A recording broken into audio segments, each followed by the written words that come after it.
এতিয়া দেখা পাইছেনে এনে সুন্দৰ হৈছে এয়া গুড়া হৈ গৈছেনে নাই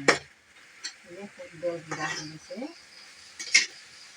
পচলিৰ লগত গুড়া কৰি দিছোঁ এনেধৰণে ভাঙি দিছোঁ এই পানী দিকে সুন্দৰকৈ এনেধৰণে ৰান্ধিব লাগে গেছতে হওক এনে খৰিৰে হওক ৰান্ধি থ'ব লাগে আমি খৰিয়েদি পাহাৰৰ খৰিয়েদি ৰান্ধি খাওঁ গেছত কিমান টেষ্টি নাপাওঁ এনেধৰণে পাহাৰৰ খৰিৰ লগতে আমি ৰান্ধি খাওঁ গছৰ খৰি যিমান সময় লাগে মানে ৰান্ধিব পাৰোঁ এনেধৰণে ভাঙি দি থাকিব লাগে গুড়ি কৰি দিব লাগে হাতা লগত এনেধৰণে ৰান্ধি কৰিব লাগে তাৰপিছত সি তলত নধৰিব গুড়া কৰি দিব খাই মানে টেষ্টি লাগে ইমান সুন্দৰ লাগে চাওক আপোনালোকে দেখিছে পানীটো শুকাই গৈছে পানীটো শুকাই মানে কণী ইয়াত দিলে কণী দিলেও এনেধৰণে পানীটো শুকুৱাই যেনেকৈ সিজোৱাৰ সিজাৰ পিছত কণীটো ভাঙি দিব লাগে কণী বনালে ৰান্ধিলে কণী দিলে মাংস দিলে মাংসবিলাক খাওক আপোনালোকে মোৰ মাংস দি বনোৱা বাৰু বিধে বিধে বনালে মই ৰান্ধি আপোনালোকক দেখুৱাম আজি বাৰু একো দিয়া নাই খালি তেলেৰে ভাজিছোঁ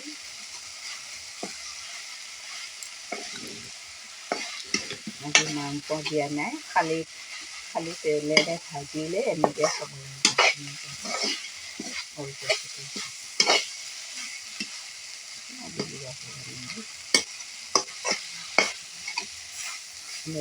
ভাজিলে ভাল লাগে এই গুড়া হ'ব খোজা নাই নহয় তেতিয়া গুড়া নোহোৱা নিচিনা পালে নিসিজিলে আৰু অলপমান পানী অলপ দিলেই গৰম পানী দিলে নিসিজা নিচিনা পালে গৰম পানী অলপ আৰু অলপ দি আৰু এবাৰ এনেকৈ গুড়ি কৰিব লাগিব এনেকৈ গুড়ি কৰিব লাগিব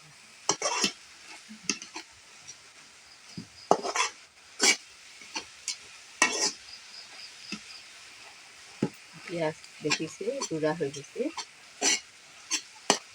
পানীটো যদি কম হৈ যায় কলকচুটো সিজিব নোখোজে নহয় তেতিয়া মানে আৰু অলপমান পানী দিলে হ'ব তেতিয়া মানে গুড়া হৈ যায় মিহি হৈ যায় সিজি যায় পানীটো কম যদি হৈ যায় আৰু অলপ পানী দিব তেতিয়া সুন্দৰকৈ সিজি যাব এনেকৈ হাতৰ লগত গুড়া কৰি দিব পানীটো শুকুৱাই দিব গুড়া কৰি দি খাবলৈ কিমান ধুনীয়া লাগিব তলত নিদিলে খাওঁ এনেধৰণে বনাই ৰান্ধি খাব আপোনালোকে ৰান্ধিব নাজানিলে এনেকৈ ৰান্ধি খাব বজাৰত ওলাই কচু কিনি লৈ যাওঁ 10 টকা মিঠাতে পায় খাব কিমান সুন্দৰকৈ ৰান্ধি খাব নাজানিলে এনেধৰণে ৰান্ধি খাব কেনে সুন্দৰ জানিব নিশ্চয় আপোনালোকে ৰন্ধাটো দেখুৱাইছোঁ নহয় আপোনালোকে জানিব নিশ্চয় জানিব এনেধৰণে বনালে